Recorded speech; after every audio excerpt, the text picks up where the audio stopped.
Hello and welcome to this Engineers Ireland presentation, where I will be discussing the Phase 1 Experiential Learning Route to the Charter title.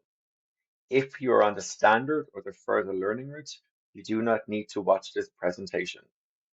To ensure you're watching the correct presentation and you're on the correct route to title, please log into your membership dashboard, select My Professional Title, and it'll ensure that you are watching the correct presentation. Before we look at the application process in a bit of detail, I would just like to do a recap on some key member benefits. By watching this presentation, you must be interested in achieving an internationally recognized professional title, which would encourage you to go global, advance in your career, and get recognized in your field. But in addition to that, it's all about learning and developing through our CPD offering, and this would be run by our sectors, which we'll look at in a moment. And they would run online, in-person, hybrid events. And in turn, then that is a great way of growing your network, creating contacts, and staying up to speed through our publications, which we'll look at in a moment as well. Our sectors are broken down into three different areas: our regions, divisions, and societies.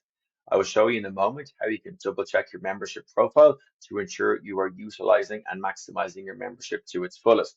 We have 12 regional branches connecting Engineers Ireland members around the country and overseas, and we have a range of divisions that are available to you as a member. You don't have to be living or working within a particular region or division to avail of the CPD offering, as a lot of these sectors are running online events and also hybrid and in person. You can access these and avail of these as a member of Engineers Ireland.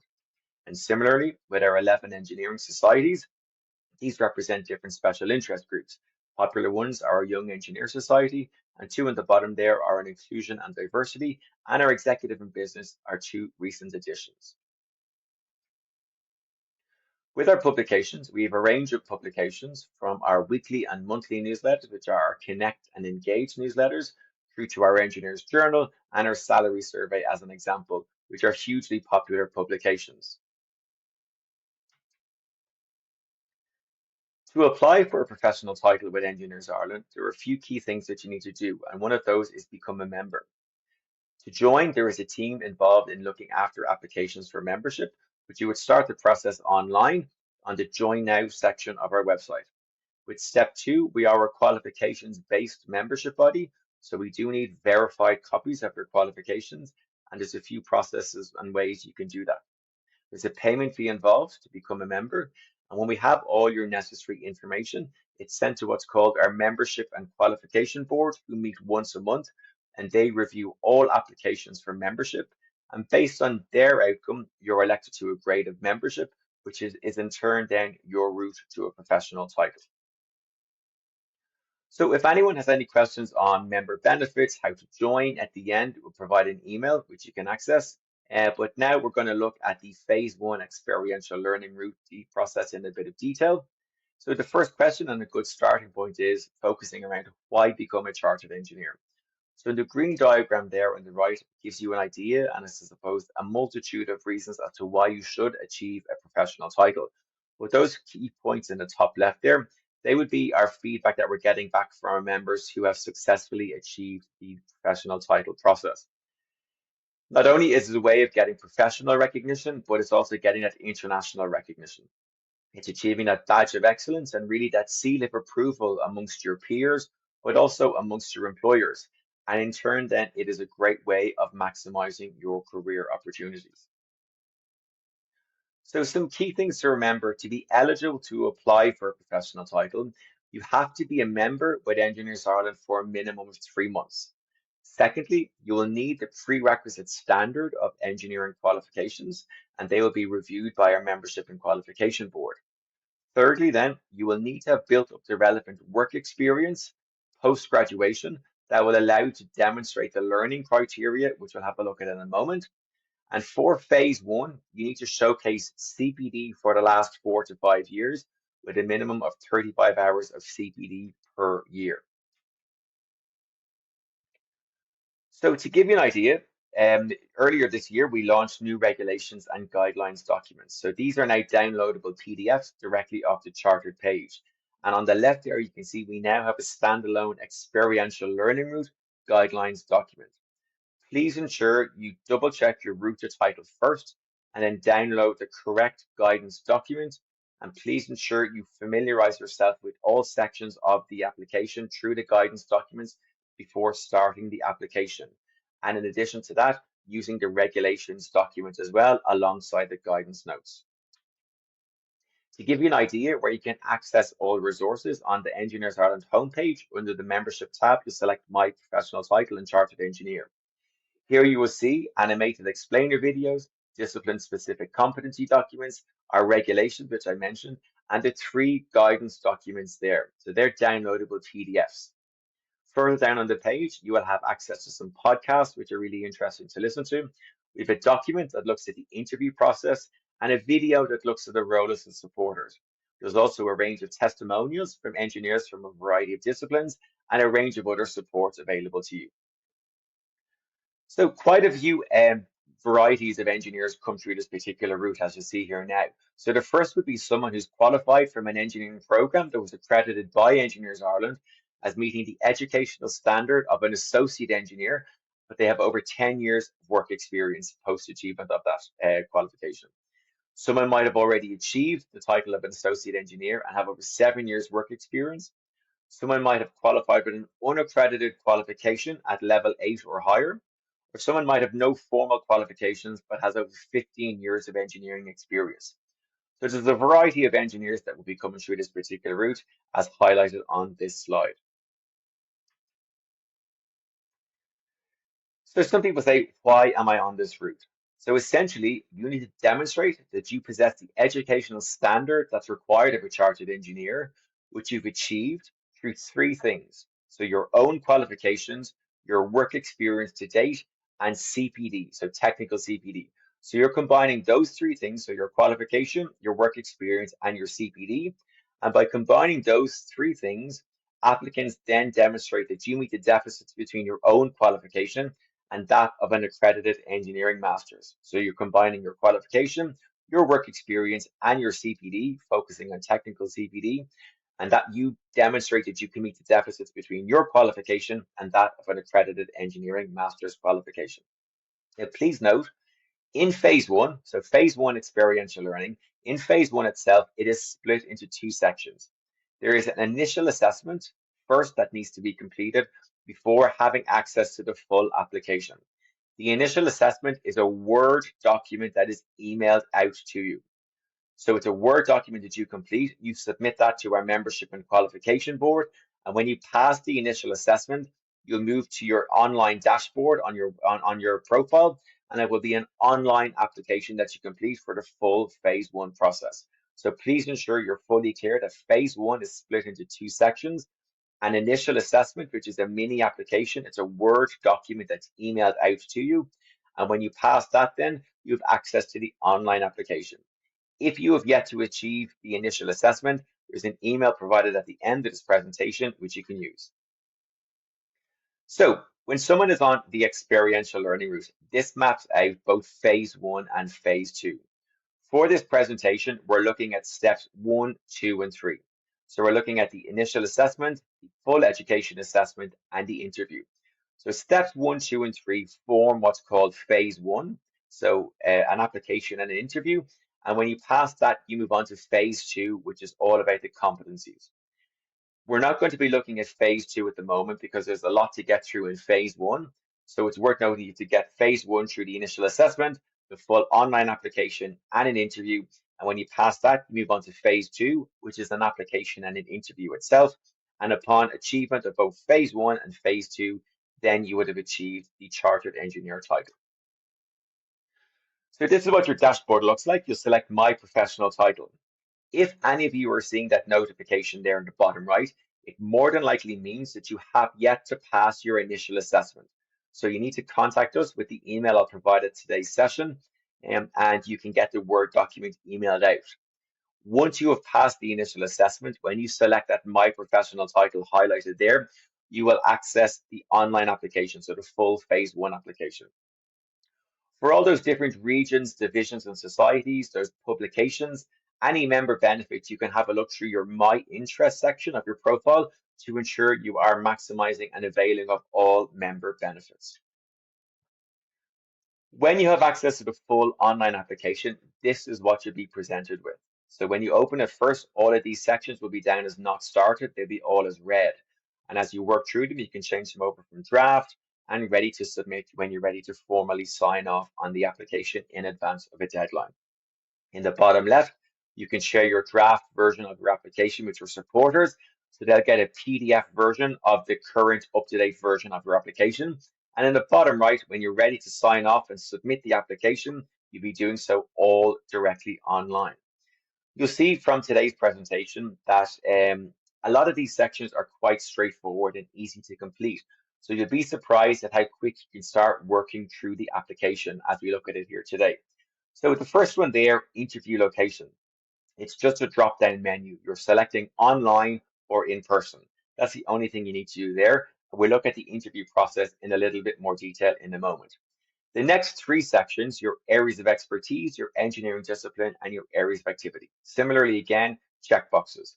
So we need you to fill out this information so we can match you up with your interview panel.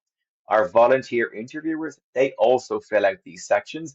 And then based on both of your backgrounds, that's how you're aligned up with your interview panel. You can see that these are just screen grabs of some of the fields that are available. In the online application, there are plenty more options for you to choose from.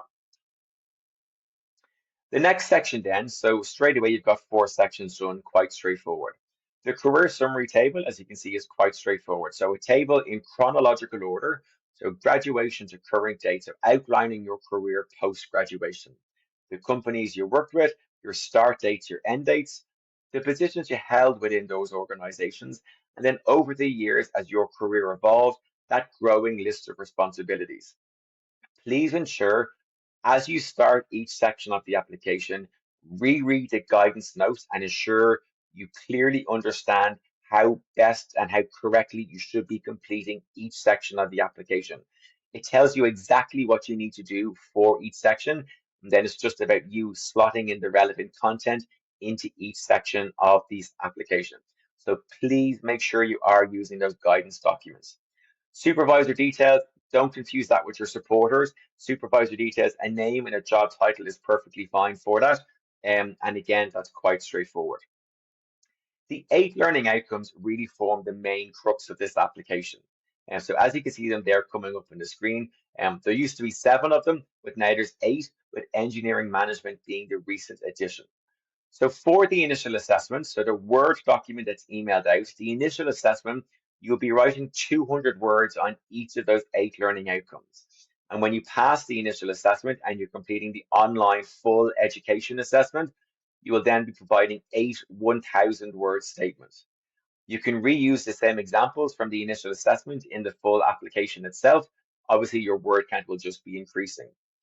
Please make sure that when you're completing this section and all sections of the application, that you're providing specific examples of your own roles and projects. So making sure you're giving technical engineering experience and involving your own input and not just what your team did, what your company did. So keeping to the forefront of your mind that this is an application about you and your career. So please don't forget that in any section of the application, because that is where people fall down. And again, particularly for this section, really make sure you understand through the guidance notes what each of the learning outcomes is, and make sure that you're using the correct roles and the correct projects to show your assessor that you do demonstrate that you can meet and benchmark yourself against these 8 learning outcomes. So a key thing to remember in this is that you really must use those guidance notes and understand exactly and correctly what you're looking to try demonstrate. With CPD, so I mentioned this a moment ago, so it's self-evaluated, and with all members of Engineers Ireland, you should be achieving a minimum of 35 hours of CPD per year. Please note that for phase 1, you must showcase CPD for the last 4 to 5 years. There's no way around that. You have to showcase 35 hours of CPD per year for the last 4 to 5 years. Now, please note, I do not mean you have to be a member of Engineers Ireland for the last 4 to 5 years. If, for example, you're only a member the last 6 months, you would showcase CPD you've completed with Engineers Ireland within those 6 months, or that even prior to joining Engineers Ireland, you were completing that minimum requirement, whether that was with a different organization, even in a different country. That's all perfectly fine, but you have to showcase for phase one 35 hours minimally per year for the last 4 to 5 years.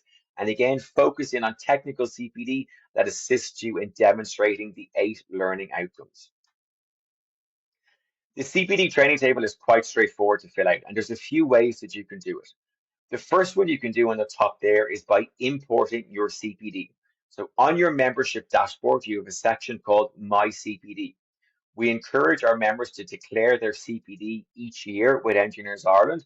And if you do that, you'll be able to import your CPD records from the My CPD profile into your titles application. Please take note also, you can only select import My CPD once. So just make sure that the My CPD section of your profile is correct before importing it over. As I said, it can only be used once. If, on the other hand, you maybe keep an offline record yourself, or you have a record through like a work portal, that's perfectly fine. What you'll just need to do is add in those CPD records individually. You see how quickly you can get through it. There's just 4 sections that you need to complete. So that's the second way you can do it. The third way is if you work for an Engineers Ireland accredited employer. If you don't, you can only do it via the other 2 ways I just mentioned. But if you work for an Engineers Ireland accredited employer, there's a third way you can add in your CPD records, and it makes it quite straightforward. Again, it's only if you work for an Engineers Ireland accredited employer. What you will do is you will select Add New Row. In the first drop-down, it'll be work-based learning.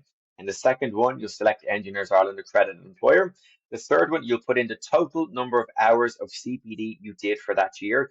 And the completed date can just be the final date you did CPD in that particular year. So if, for example, you've been with that accredited employer for 5 years, you're going to have 5 line entries, each representing the individual year and the total number of hours that you did for CPD that year. So that's just, again, if you work for an Engineers Ireland accredited employer. You'll see here the huge amount of ways that you can declare CPD. So watching presentations like this, if you're preparing to give a paper or presentation yourself, self-directed learning, if you're acting as a mentor or attending conferences or doing further education, it can all go towards your CPD. So with your titles application, you have to have 2 supporters. And this should be really one of the first things that you do in the application process. First off, we recommend that they are 2 chartered engineers with Engineers Ireland or with another professional engineering organization that we have an agreement with. Your supporters have to be familiar with your formation. So by that we mean we cannot source any supporters for you.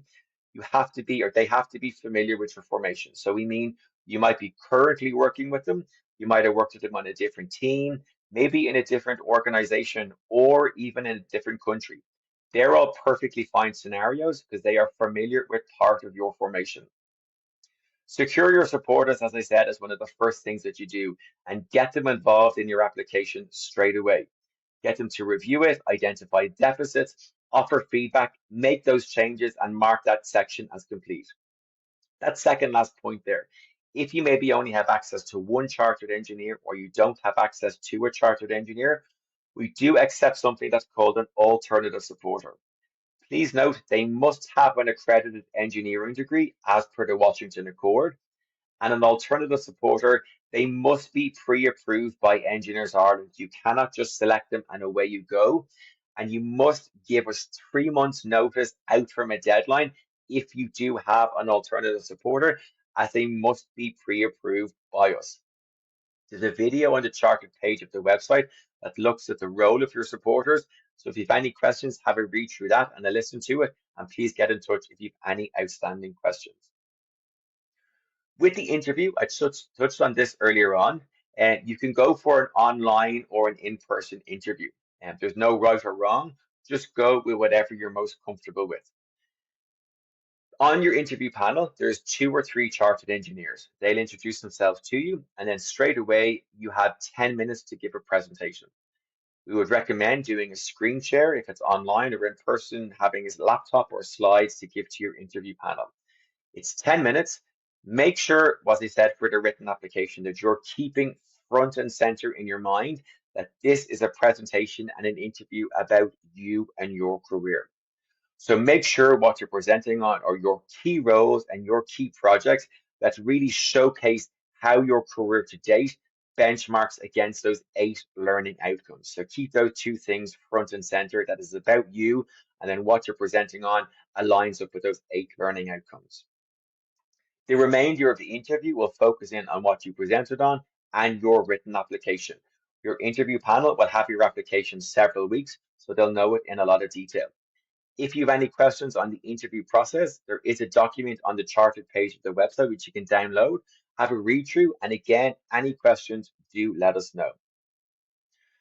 There's 2 deadlines every year. Please note that these are only for the phase 1 application. For the initial assessment, they can be submitted any month of the year bar August. That written application, the initial assessment, is any month of the year bar August. But for the full online application, for the full phase 1 application, there's 2 deadlines. There's January and a June. As you can see, it's always the last Friday in January. If you submit it then, your application is generally assessed in February and March, with interviews taking place anywhere from March right through to June. If you go for a June deadline, it's always the last Friday in June. Applications are assessed in July and August. Again, you'd be told then if you pass the assessment part of the process, but an interview can take place anywhere from September right through to December. Once you pass your phase 1 interview, your interview panel will make a recommendation on when you can apply for phase 2, which will again be an application and an interview. So obviously, once you achieve the process, then you'll be extremely proud of that achievement and you'll be looking to demonstrate that in a professional capacity. And you'll have access to email banners, title badges through your email for email banners, email signatures, and for your LinkedIn account as well. So these are great kind of for personal branding and showcasing that achievement through your LinkedIn account and through your work email. So if anyone has any questions moving forward on the application process itself, it's titles@engineersireland.ie. So if you have yet to pass the initial assessment, email us through titles@engineersireland.ie. We can get an initial assessment sent out to you. If you have yet to join, you must start the application for membership first, and that will be done through membership@engineersireland.ie. Your educational background is reviewed by our membership and qualification board, and based on their outcome, as I said, you would be elected to a grade of membership. But as I said earlier on, all resources, all supports can be found on the Chartered page of the website. So firstly, if you're a member, log into your dashboard, confirm your correct route to title, download the relevant guidance document and regulations document off the Chartered page, and really familiarize yourself with that before starting the application. Thank you.